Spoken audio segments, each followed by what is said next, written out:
about some more reactions. So yeah, we were done with this one. I actually saw another video. Why not react to that? So it's called "The Great Wave" by Hokusai. Great art explained. So yeah.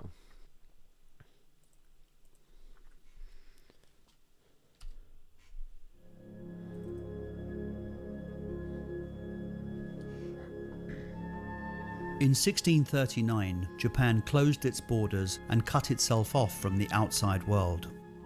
Foreigners were expelled, Western culture was forbidden, and entering or leaving Japan was punishable by death. It would remain that way for over 200 years.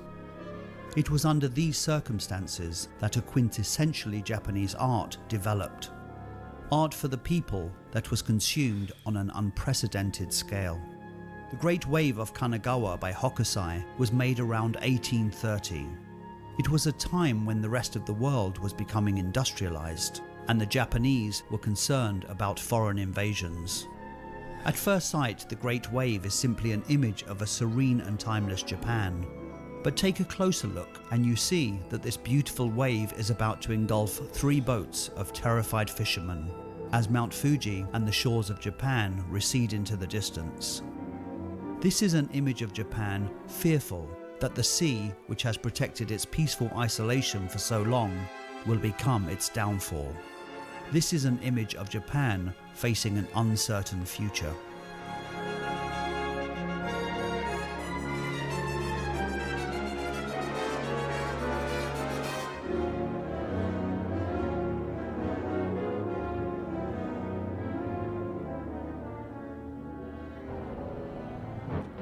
The Edo period refers both to the city of Edo, now called Tokyo, and to a time period from 1615 to 1868, during which, after centuries of civil war, the Tokugawa shogun, or feudal overlords, took over Japan.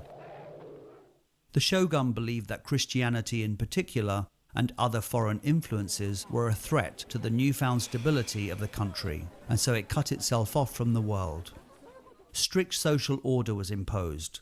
At the top were the emperor, court nobles and the shoguns. Then the population was split into first samurai, then farming peasants, then artisans, and finally merchants. Any interaction between the classes was forbidden, and there were strict codes of public behaviour for all classes. Edo by the mid-18th century was the biggest city in the world, with a population of 1 million. As the economy boomed, the merchants, once considered the lowest social class, rose through the ranks and increasingly could afford luxuries like education, travel within Japan, books, and art. The merchant search for sensual pleasures became known as ukiyo, meaning the floating world. A culture that developed in the red light district of Edo. It was here that alongside brothels you would find kabuki theatres, puppet shows, poets and writers. The commercial prints being produced were mostly famous courtesans and kabuki actors. Like today, it was sex and celebrity that sold. Woodblock prints were known as ukiyo-e, or pictures of the floating world, and sold in the thousands. It was a craze like modern-day trading cards, and there was a constant demand for new images, new celebrities, and new prints to collect. Although printed by hand, mass production made them highly profitable for the publishers. The Great Wave was probably printed at least 8,000 times. However, it is important to stress that traditional painting was still considered noble and beyond the means of most merchants, whereas these prints could be bought for the price of a bowl of noodles, but were still considered low in social prestige. Despite the highly controlled atmosphere during the Edo period, the arts flourished, and ukiyo-e ensured art was no longer restricted only to those of high status. Hokusai was born in 1760 and made his reputation as a teenager, painting portraits of kabuki actors for woodblock prints. He would later move away from the images of celebrities and focus on landscapes and images of the daily life of Japanese people. This change of subject was a breakthrough, in both ukiyo-e and in Hokusai's career, and his work became the most sought after in Japan. Despite a successful professional life, he had a fair run of bad luck in his personal life. Both his wives and 2 children predeceased him, and he was struck by lightning at 50, and then suffered a stroke, which meant he had to relearn how to draw. Reaching the age of 60 in Japan is a time to celebrate. Rather than seen as getting old, it is viewed as a time for rebirth. Hokusai's last decades were in fact when he produced his best and most loved works. As he himself said, "All I have done before the age of 70 is not worth bothering with." And it was at the age of 70 when he embarked on his most ambitious project yet, 36 views of Mount Fuji, one of which was the Great Wave. Mount Fuji was sacred in Japan, with over 800 shrines dedicated to it. Religious confraternities were known as Fuji-ko, or Fuji cults, and for Hokusai, Mount Fuji was a personal spiritual obsession. As well as a site of religious pilgrimages, it was seen as an important symbol of strength and stability in Japan, still isolated and enveloped with its own tradition and culture. In 36 views, Hokusai shows Mount Fuji as it is seen from the forest, the village, the lake, the river, and the beach. But it was the sea view, known as the Great Wave of Kanagawa, that would create international interest in Japanese art. Hokusai would become the first ukiyo-e artist to use landscape as the main focus of these mass-produced images. The 36 views were classic Hokusai, condensing images to their purest form and placing importance on line and colour. They feature the ordinary working-class man within the sacred landscape, a perfect blend of the physical and the metaphysical. Landscape prints were not nearly as popular as the celebrity prints, but their sales would increase as travel within Japan increased. By the late 18th century, there was a steady flow of merchants, peddlers, pilgrims, and pleasure seekers heading to Mount Fuji. These people would prove to be an enthusiastic audience for a new genre of souvenirs: woodblock prints showing views of famous places throughout Japan. In 1829, Prussian blue, a synthetic colour which had been very expensive, became available at a low price via China, making it possible to use in ukiyo-e prints. Hokusai's publisher, always on the lookout for novel selling points, promptly commissioned 36 views in order to exploit this new innovative colour. The first 5 prints in the series were printed almost entirely in shades of Prussian blue, with some indigo. Even the outlines, which are usually printed in black, are also in blue. They would be marketed to the public as aizurie. Compared to previous blues, Prussian blue was more vivid, had greater tonal range, and most importantly, didn't fade. It also made the prints exotic and therefore desirable to the general public. Okay, so the whole story is really interesting, but there's too fucking thick that I cannot. I'm trying to make it so this is a react video soon to be put on the internet. But first, my favorite fucking Japanese painting. The dude just says, "Yes, so he fell ill and got fucking hit by thunder." What the fuck? He just overlooks the fact that the painter of the Great Wave of Japan fell ill and got fucking hit by thunder. Okay, bro. You okay?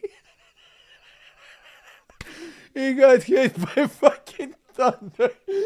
And man, what the fuck? And then, so I've been publishing my videos, and I got to tell you that his portfolio is got 36 views. Do you know what that's straight for? I mean, views. That dude is a revolutionary. He's got 36 views. one of my videos right now was stuck at 36 views exactly, and as like yeah, as of yesterday, and I'm just like, Japanese never cease to fucking amaze me and never disappoint. Like, dude, yeah, he was a painter like everyone else. Fell in once, and got hit by fucking thunder, Well, do you know, like, many people that get hit by fucking thunder? Like, just saying, Like, anyway, maybe this, maybe this is what will make 30, maybe this reaction video will make 36 views. By using different saturations of the same colour, Hokusai, a master of light and shade, gives us the impressions of the hours before dawn, or after dusk, when our eyes can't make out distinct shades because of the soft light. Although Japan's borders were officially closed, the Dutch, who had never tried to push Christianity, were allowed 2 trading ships per year. This was just about the only direct connection between Japan and Europe at the time. It was how Hokusai came to see Dutch landscape prints, which would have a major influence on his work. Western artists fix the physical position of the viewer, whereas in Japanese landscape painting there is no distinct point to guide us. The Japanese were inclined to depict a panoramic view of the scene, perhaps more like a floating view. Time too is fixed in Western art, whereas Japanese art was more fluid and often included several time windows. Although Japanese paintings, or high art, were not confined by strict linear perspective, lowbrow images like ukiyo-e used European perspectives as a sort of novelty and were promoted as ukie, or perspective pictures. Hokusai would put everything he'd learnt about style, colour, light and technique over 6. Hokusai would Okay, on this one I just want to check like other arts, like you can see like that there's brilliance to the Great Wave by Hokusai just in the purity of the colors, I think. Where like this, but maybe like there was like something else, but like I think that like there is really something intemporal, like without a time limit to it, to the Great Wave of Hokusai. Whereas I don't know, like it's just call it aura, call it mood, call it vibe. I just feel that like it just describes something in a way that no one else did. Whereas like others, like you feel that there is a copy of it.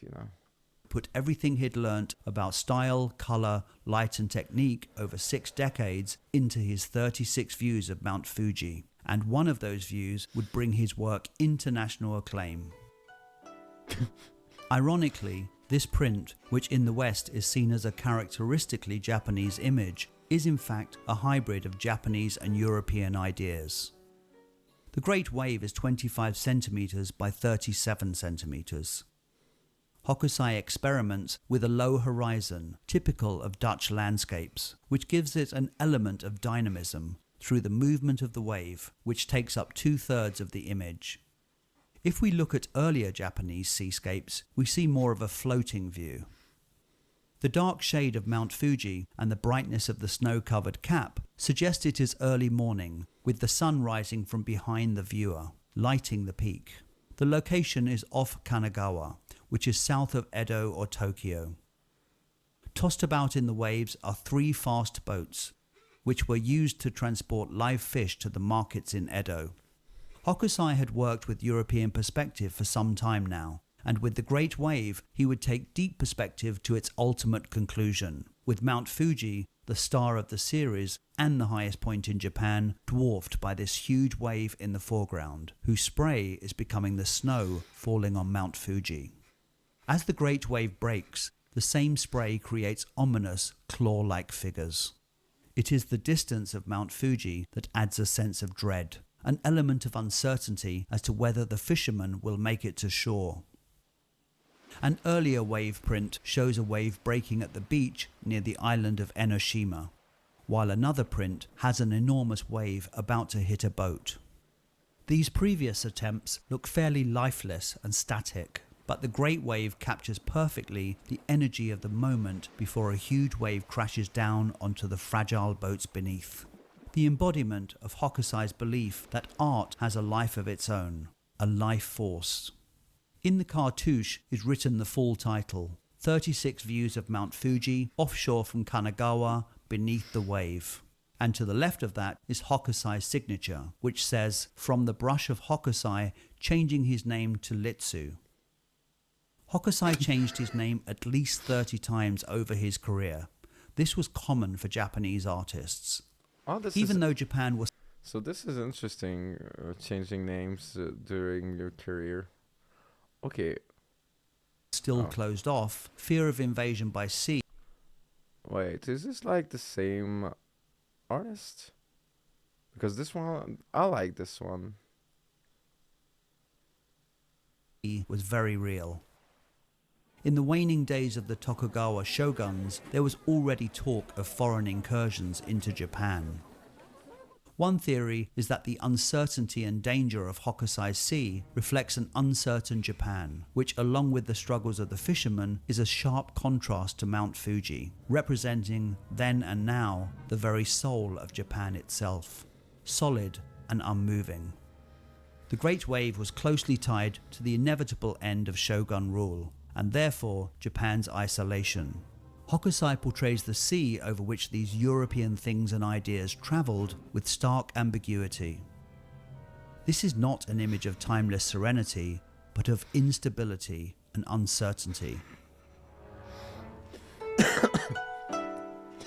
Woodblock prints need a team: publisher, artist, block cutter, and printer. Hokusai hardly ever worked alone. First, a publisher would commission an image from the artist, who would create a design on thin paper, a block-ready drawing. If we look at this modern recreation of the Great Wave woodblock, we see it is reversed and then glued to the block. It is then rubbed down with an instrument called a baron. Okay, so this is interesting because like printing is actually something somewhat new, you know? And right now seeing like there is a difference between printing books and printing art. So this is actually something interesting to look at. Wave wood image from the artist, who would create a design on thin paper, a block-ready drawing.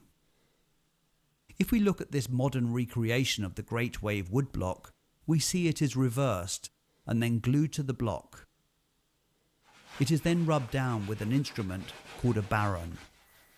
While it is still damp from the moisture in the glue, the carver will rub with his fingers and peel off most of the paper, leaving just the lines of the original image on the surface of the woodblock. The original design would be destroyed in the making of the block. The carver then reproduces the artist's brush lines in wood. Only the best carvers worked on Hokusai prints, as the detail he expected was extraordinary. Of course, this is a print and it has been carved, but this looks exactly like the artist's brushstrokes, replicated perfectly by the woodblock carver.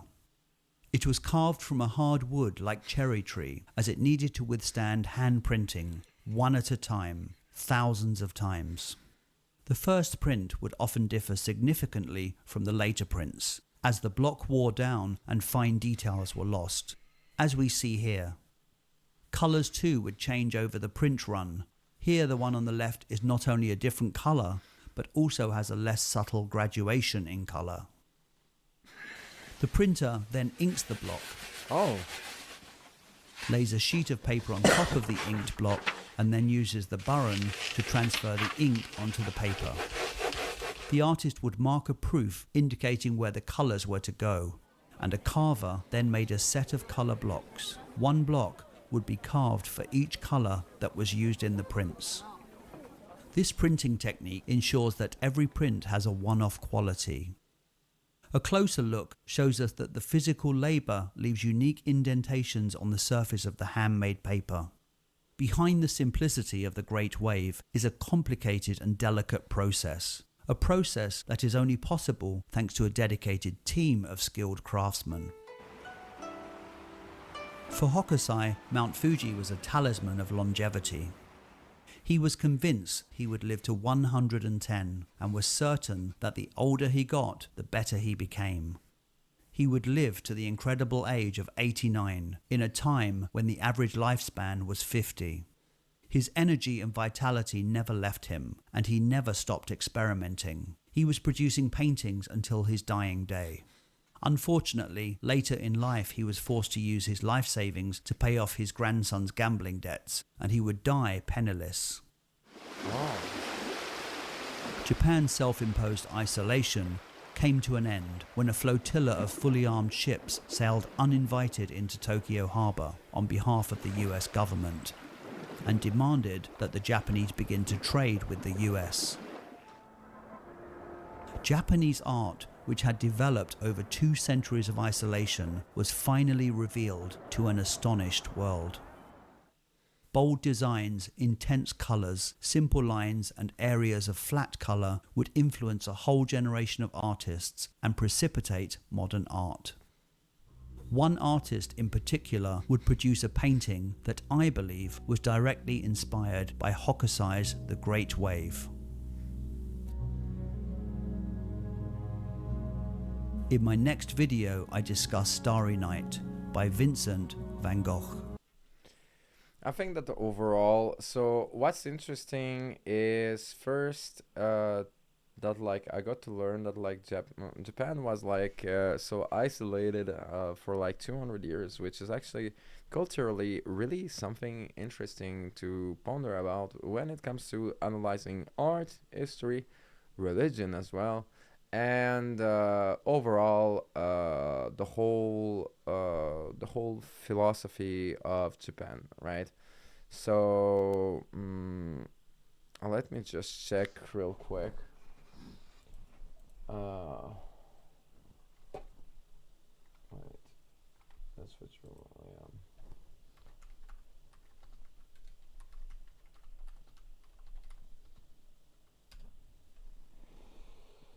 Yeah, so for example, what's interesting is that like manga, so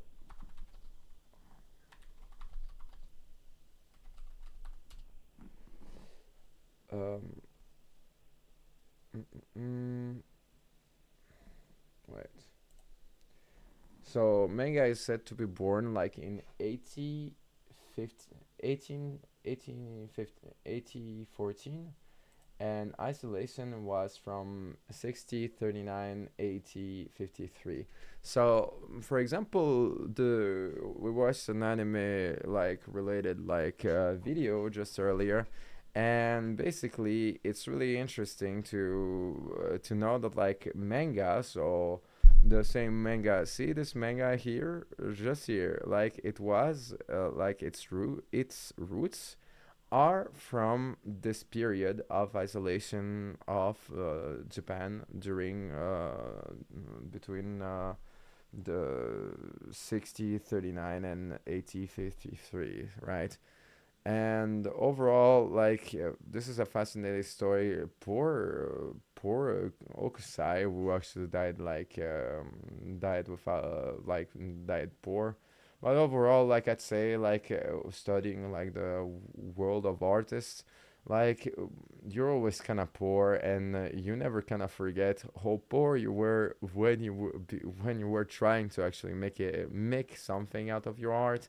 So I'm pretty sure that like he didn't die too sad about money since he was successful with his art, you know.